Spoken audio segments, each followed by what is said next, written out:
네, 오늘 약속의 땅으로 들어가는 길이라는 제목으로 우리 하나님 말씀을 함께 생각해 보도록 하겠습니다. 이스라엘 백성은 약속의 땅, 가나안 땅에 이미 오래전에 들어가야 했었습니다. 그러나 이스라엘의 믿음 없음으로 그들은 바로 가나안 땅에 들어갈 수 없었습니다. 그러한 이야기가 민수기 13장 또 민수기 14장의 이야기를 쭉 보시면 어떠한 내용이 있었는지 잘 기록해 주고 있습니다. 결국 이스라엘은 광야 40년의 시간을 통해서 출애굽했던 1세대 그 모든 사람들이 광야에서 죽죠. 그리고 출애굽 2세대로 다시금 하나님께서 약속하신 가나안 땅으로 지금 들어가려고 합니다. 그 사이에 백성들만 세대 교체가 된 것이 아니라 이스라엘의 지도자들도 세대 교체가 됐죠. 모세에서 여호수아의 세대 교체가 되었습니다. 새로운 지도자 여호수아에게 하나님의 명령이 오늘 말씀에서 주어지고 있습니다. 오늘 2절이었는데요. 나의 종 모세가 죽었으니 이제 너는 이스라엘 자손 곧 모든 백성과 함께 일어나 요단강을 건너서 내가 그들에게 주는 땅으로 가거라. 이스라엘 백성들을 데리고 저 요단강을 건너서 내가 너희에게 약속한 저 가나안 땅으로 들어가라. 그리고 약속의 땅으로 들어가라. 이렇게 명령을 하셨던 것이죠. 여러분, 이스라엘 백성이 드디어 가나안 땅, 약속의 땅으로 들어가게 되었습니다. 이것은 단순히 이스라엘에게 이제는 마음 편히 그들이 거하고 살 땅이 이제 그들에게 주어졌다는 것만을 의미하는 것이 아닙니다. 이스라엘이 가나안 땅에 들어간다는 것에 대해서는 우리가 좀 더 생각해야 할 부분이 있어요. 이스라엘 백성들이 요단강을 건너 가나안 땅으로 들어간다는 것은 오늘을 살고 있는 우리들에게도 중요한 의미가 있기 때문입니다.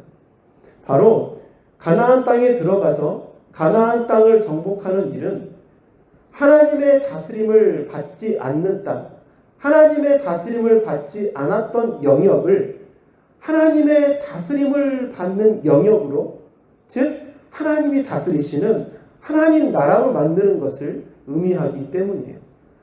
하나님의 다스림을 받지 않고 세상의 원리의 다스림을 받는 그 땅, 그 영역들이 이제는 하나님의 다스림을 받는 땅으로, 하나님이 주관하시고 다스리시는 영역으로 바뀌는 것입니다. 그럼 이것이 가나안 정복 전쟁이 우리들에게 보여주고 있는 중요한 메시지이죠. 여러분, 이 메시지가 우리의 삶을 향해서도 동일하게 주어지고 있는 것입니다. 우리의 삶의 모든 영역들이 하나님의 다스림을 받고 있는가? 세상적인 원리들의 다스림을 받고 있는 부분들은 아직 우리에게 없는가? 우리의 삶에 질문을 던지는 것이죠. 근데 여러분, 이러한 변화, 세상이 주관하고 다스리던 땅이 하나님의 땅으로 바뀌는 변화, 이런 변화가 결코 쉬운 일이 아닙니다. 세상의 원리의 다스림을 받고 있던 영역들이 하나님의 다스림 아래 놓이는 일이 결코 쉽지만은 않는 일이죠. 이러한 변화에는요, 다들 진통이 있기 마련이에요. 여러분, 이스라엘 백성들이 약속의 땅으로 들어갔을 때 그들을 기다리고 있었던 것이 무엇이었습니까? 전쟁이었어요. 싸움이었습니다. 이처럼 변화에는요, 진통이 있어요. 싸움이 있다는 거죠. 그 싸움이 외부적인 싸움일 수도 있고 아니면 어떤 내면의 싸움, 내 안에서의 싸움일 수도 있는 것입니다. 우리의 물질에 대한 부분들이, 또 우리 삶의 관계에 대한 부분들이, 우리의 가정과 직장과 이런 그런 영역들이 하나님의 다스림을 받는 영역이 되기 위해서는요, 우리는 계속해서 우리 안에 영적인 싸움을 해야 한다는 것입니다. 오늘 본문 속 이스라엘이 세상의 다스림 아래 있는 가나안 땅을 이제 하나님이 다스리는 곳으로, 또 그곳에 하나님 나라를 세우는 거룩한 전쟁을 시작하고 있습니다. 하나님께서 약속하신 땅으로 들어가는 첫 발을 내딛고자 하고 있습니다. 이처럼 약속의 땅으로 들어가 하나님의 나라를 세우게 될 이스라엘 백성들에게 하나님께서 출발하기 전에 그들에게 당부하시며 강조하시는 말씀이 있었습니다. 그것이 무엇이었습니까? 첫째로 바로 하나님 나라의 작은 불씨가 되어서 약속의 땅으로 들어가라는 거죠.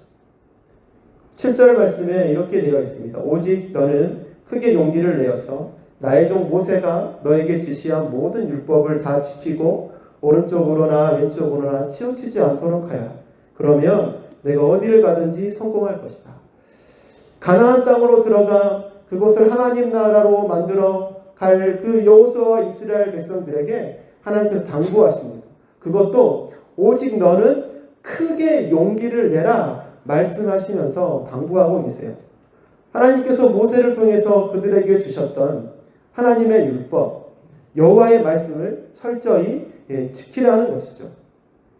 이 땅 가운데 특별히 하나님 나라의 백성들 가운데 어떻게 하나님의 다스림과 그분의 통치가 구체적으로 삶 속에 나타날 수 있을까요? 그것은 여호와 하나님께서 주신 말씀을 철저히 지키고 순종하는 것을 통해서 하나님 나라의 다스리심이 나타나는 것 아니겠습니까? 그리고 이처럼 하나님의 통치와 다스림이 있는 곳, 바로 그것이 하나님 나라인 것이죠.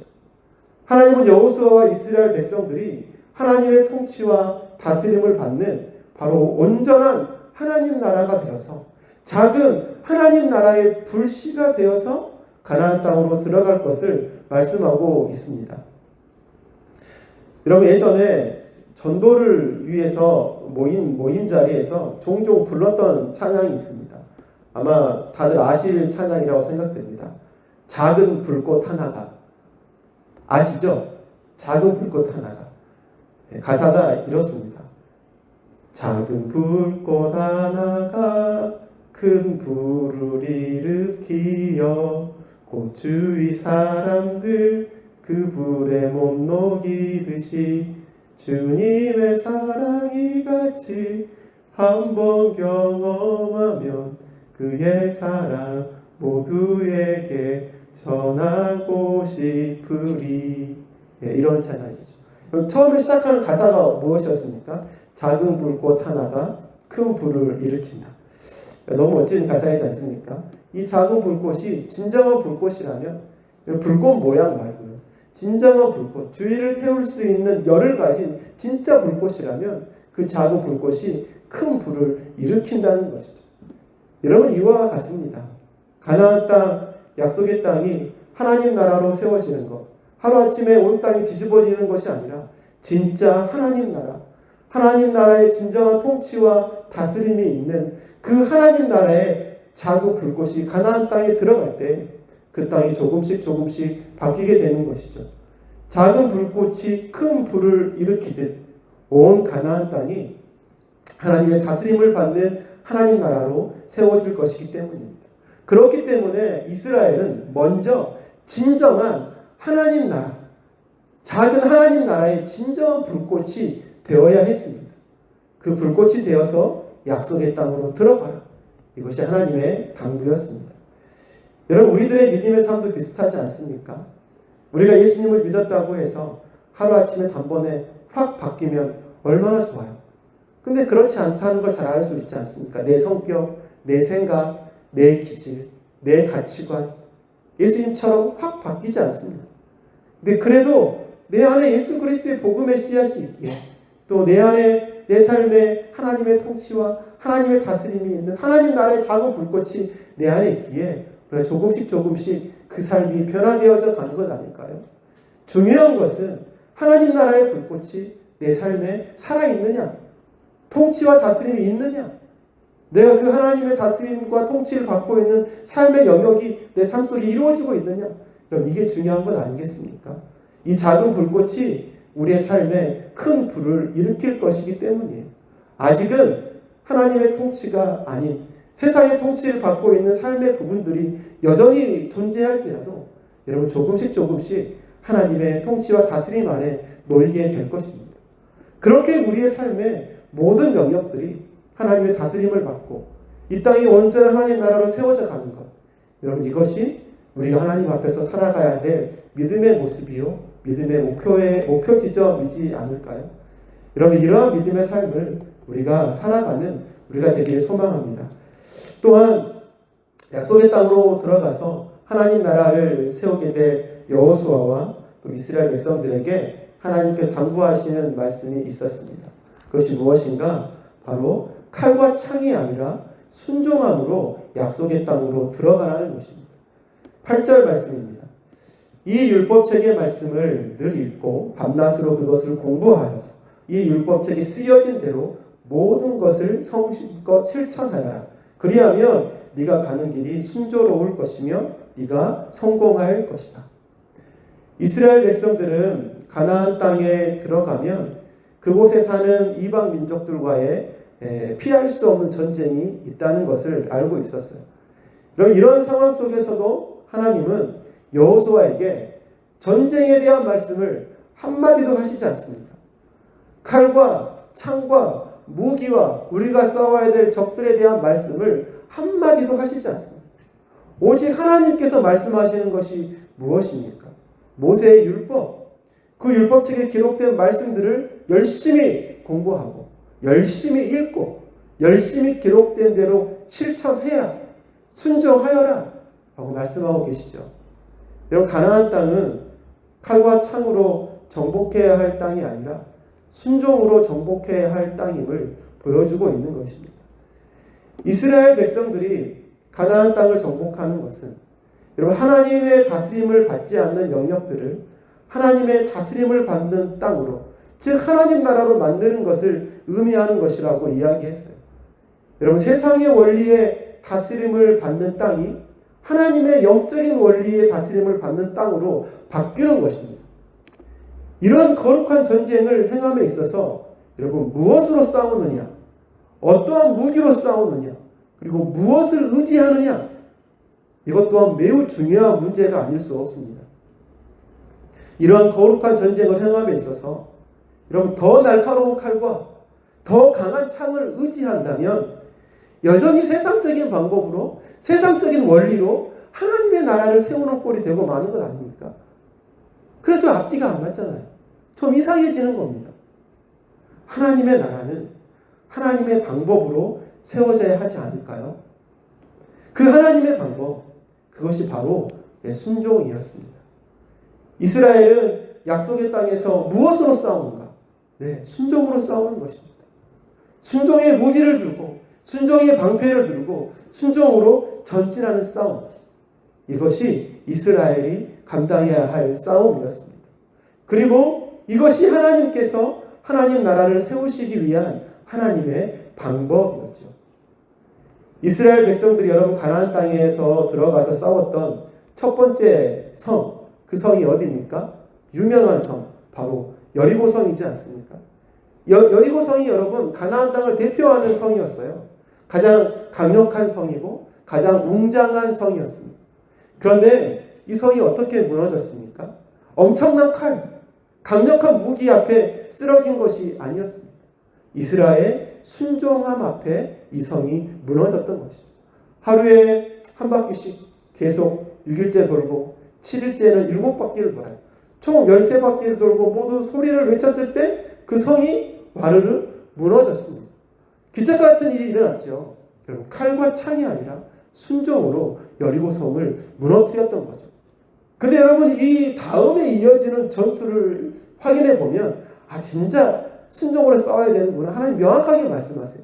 이 거대한 여리고 성 다음에 이어지는 전투가 어떤 성과의 싸움이었습니까? 바로 아이성과의 싸움이었어요. 아이성.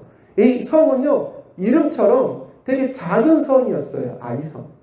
그래서 이스라엘 사람들은요, 다 올라가지도 않고 소수의 몇 사람만 올라가서 그 아이성과의 전투를 시작했습니다. 그런데 모두 패배하고 돌아갔어요. 엄청난 여리고성을 이긴, 무너뜨렸던 이스라엘 백성들이 그 작은 아이성 앞에서 패배를 계속 맛보았다는 것입니다. 여러분, 그 이유가 무엇입니까? 하나님께서 여리고성을 무너뜨리고 나서 그 성에서 나온 전리품들을 어느 누구 손대지 말라고 했거든요. 근데 아간이라는 사람이 몰래 그 전리품을 챙겨요. 자기 텐트에 숨겼어요. 백성들 안에 불순종한 사람이 생기게 된 거죠.